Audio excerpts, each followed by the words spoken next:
Você acha que sabe como os dinossauros morreram, certo?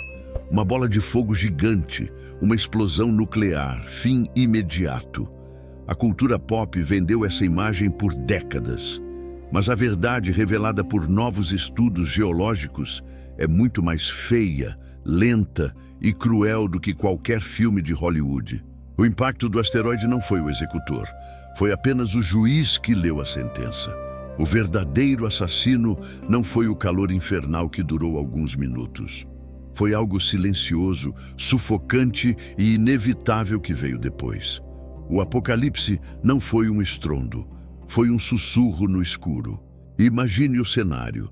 66 milhões de anos atrás, a península de Yucatán pulsa com vida. Florestas úmidas, mares rasos e quentes. É o auge do Cretáceo.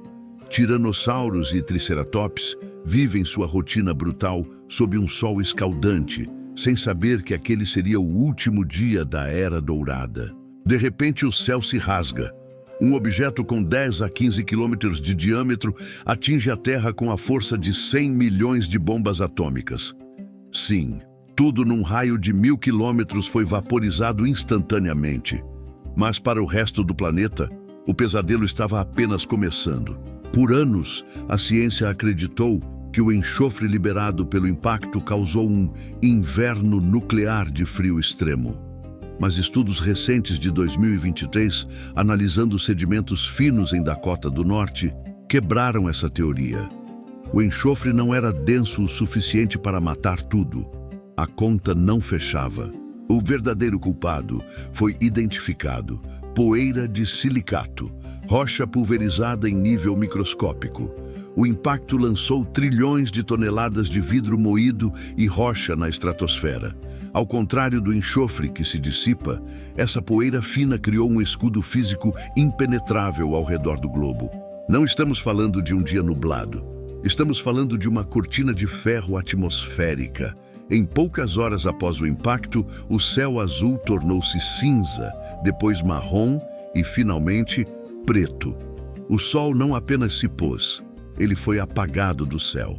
Simulações climáticas mostram que essa poeira bloqueou a luz solar quase completamente por quase 2 anos.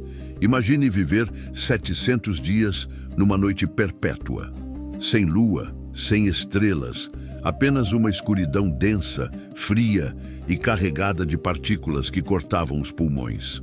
A temperatura global despencou cerca de 15 a 25 graus Celsius.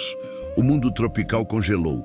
Mas o frio, por incrível que pareça, não foi o que exterminou 75% da vida. O frio foi apenas um desconforto comparado ao colapso sistêmico que estava acontecendo. Mas aqui está a parte que os livros de escola escondem ou simplificam demais. A extinção não foi sobre quem corre mais rápido ou quem é mais forte. Foi uma questão de engenharia biológica básica. Alguém desligou a tomada de energia do planeta. Sem luz solar, a fotossíntese parou. Totalmente. Em menos de uma semana, o fitoplâncton nos oceanos morreu. A base da cadeia alimentar marinha evaporou. Nos continentes, as plantas murcharam na escuridão, tornando-se biomassa podre em vez de alimento fresco. Os grandes herbívoros, como os saurópodes, que precisavam de centenas de quilos de vegetação diária, encontraram um buffet vazio. Eles não morreram queimados, morreram de fome, vagando cegos por florestas de esqueletos de árvores, mastigando cascas secas até não terem forças para levantar. Mas o pior ainda está por vir. O horror real começou quando os herbívoros acabaram. No início, os carnívoros, como o T-Rex, tiveram um banquete. O mundo estava cheio de carcaças frescas. Eles viveram como reis no meio do lixo por alguns meses. Mas carne apodrece. E quando a última carcaça foi consumida, os reis do Cretáceo olharam uns para os outros. O mundo se tornou um palco de canibalismo desesperado. No breu total, os maiores predadores da história caçavam seus próprios parentes pelo cheiro e pelo som. Uma guerra civil silenciosa, travada no escuro, onde o prêmio era sobreviver apenas mais um dia de miséria. Imagine o último grande dinossauro, sozinho, faminto, cercado por um silêncio absoluto. Ele se deita no chão frio e escuro, respira o ar empoeirado pela última vez e fecha os olhos. Ele nunca viu o sol retornar. A era dos gigantes terminou num suspiro, não num rugido. E aqui está o detalhe que todos ignoram, mas que define a sua existência. Quem sobreviveu a 2 anos de escuridão? Os que não precisavam de muito. Pequenos mamíferos, nossos ancestrais, que pareciam ratos. Eles viviam em tocas, protegidos do frio. Comiam insetos e raízes, detritos, não plantas vivas, e estavam acostumados à noite.